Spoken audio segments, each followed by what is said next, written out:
Hello, my YouTube family. I welcome you all to your very own channel Next Gen Teachers.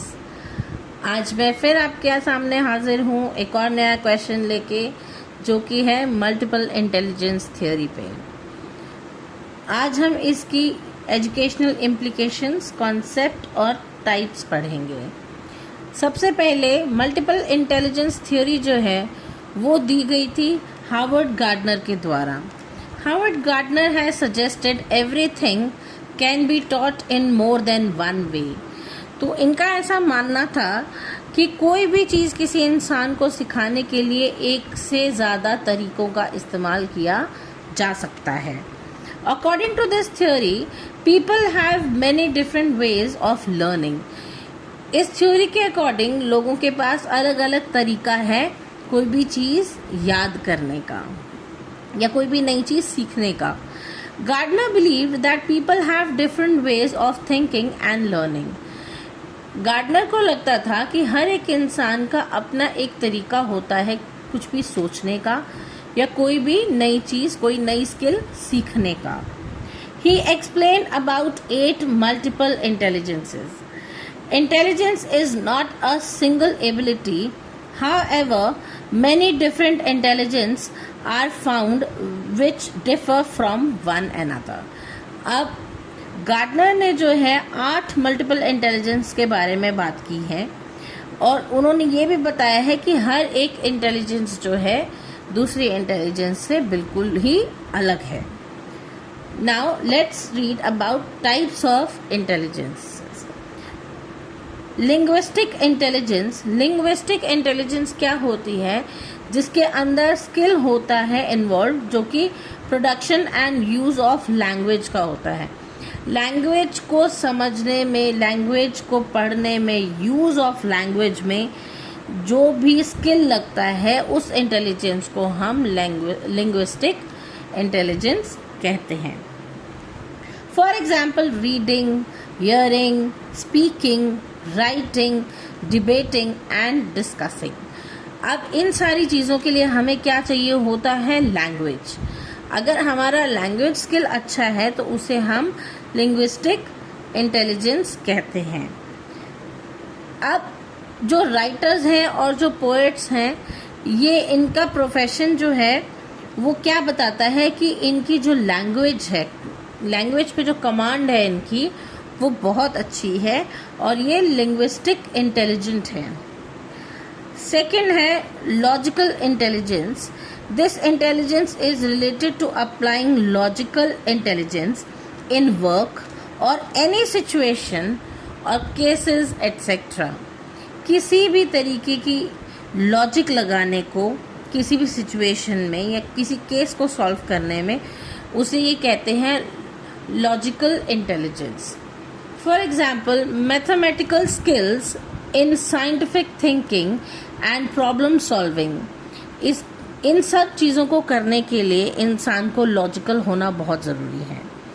Maths, experiment, questioning, logic, patterns, working with numbers, ये सारी चीज़ें करने के लिए भी इंसान को जो है लॉजिकली इंटेलिजेंट होना बहुत ज़रूरी है। अब ये जो सब काम करते हैं उनका क्या प्रोफेशन होता है? या तो वो मैथमेटिशियन होते हैं या फिर वो साइंटिस्ट होते हैं। थर्ड इंटेलिजेंस है स्पेशल इंटेलिजेंस। नाम से ही पता चल रहा है कि it's about space. It is the idea of space, skill in forming visual images and patterns. It is the ability to see through eyes of mind. दिमाग की आंखों से जो चीज़ देखी जा सके उसे स्पेशल इंटेलिजेंस कहते हैं। फॉर एग्जाम्पल, आर्किटेक्ट जो है वो किसी भी खाली प्लॉट को देख के, खाली जगह को देख के अपने दिमाग में एक घर बना सकता है।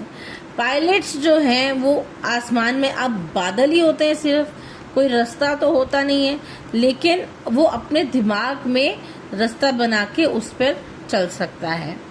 अब बोटमैन जो है वो, उनका भी सेम ही होता है।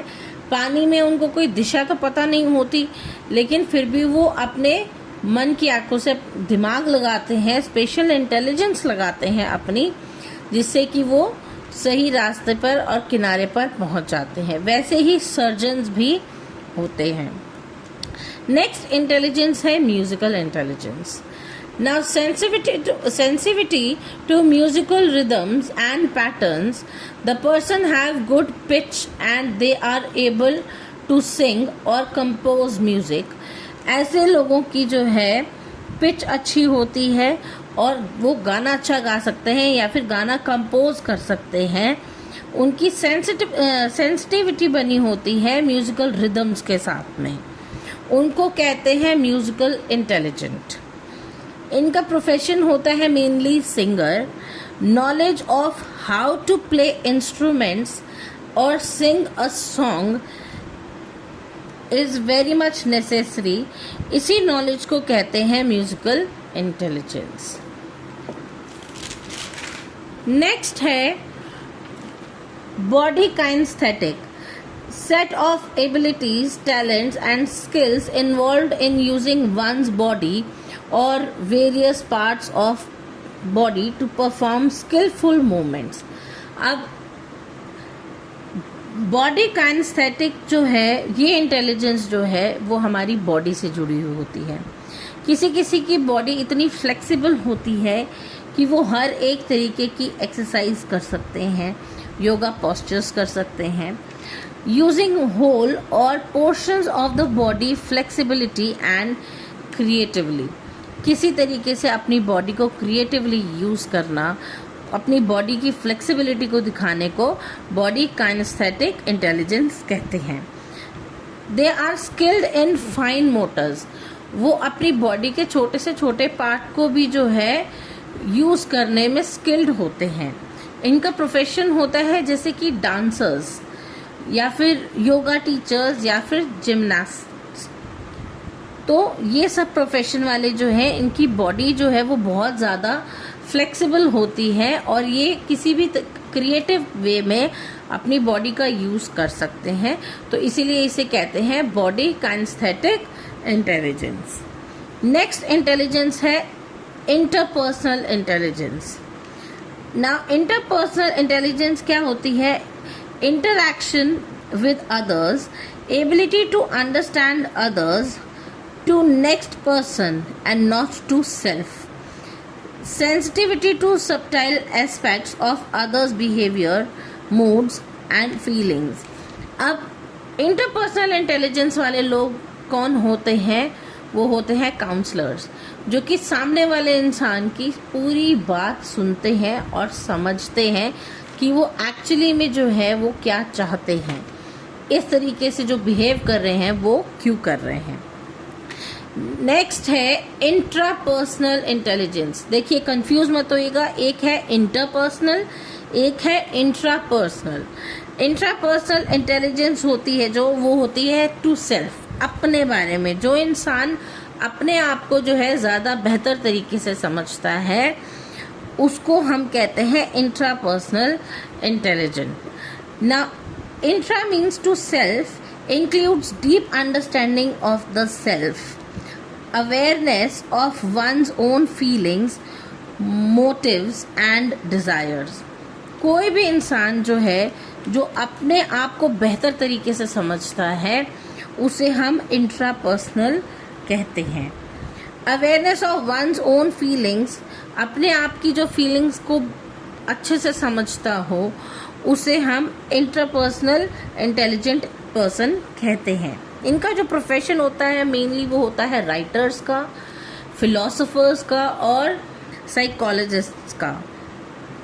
तो राइटर्स जो हैं वो अपने आप को बहुत अच्छे से जानते हैं, तो वो अपनी चीज़ों को जो है लिख सकते हैं अच्छे से।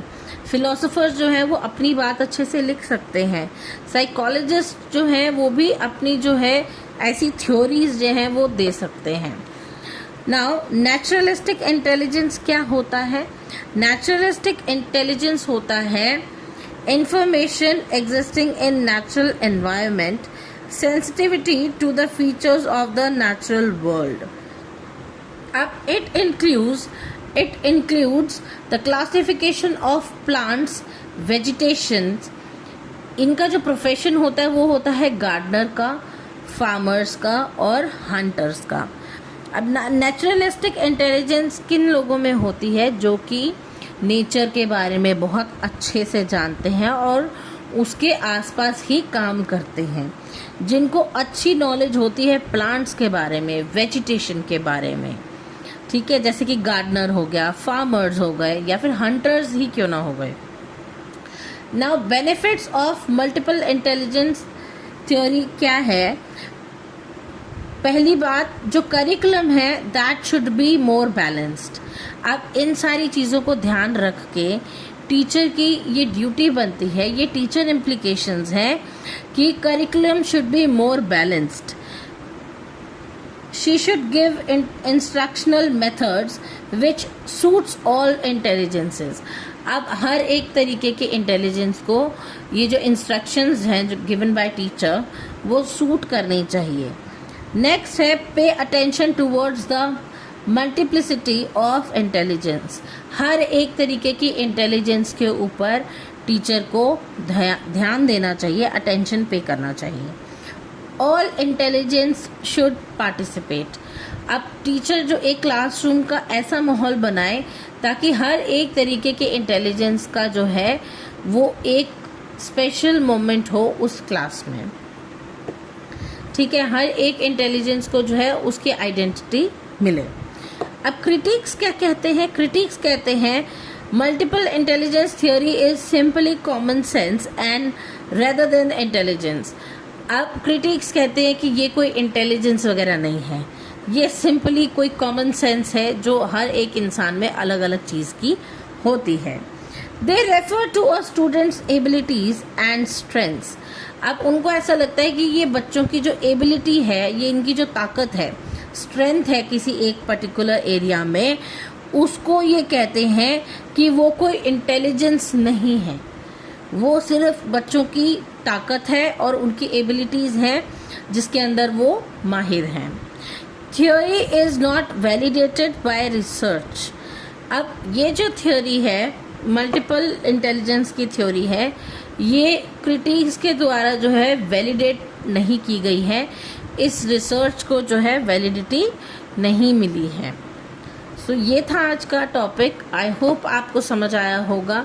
अगर मेरी वीडियोस अच्छी लगती हैं तो please do like, share it with your friends, मेरा चैनल सब्सक्राइब ज़रूर करें और हाँ, कमेंट में मुझे ज़रूर बताएं कि मेरी वीडियोस कितनी अच्छी हैं और आपको अगला क्वेश्चन कौन सा करना है।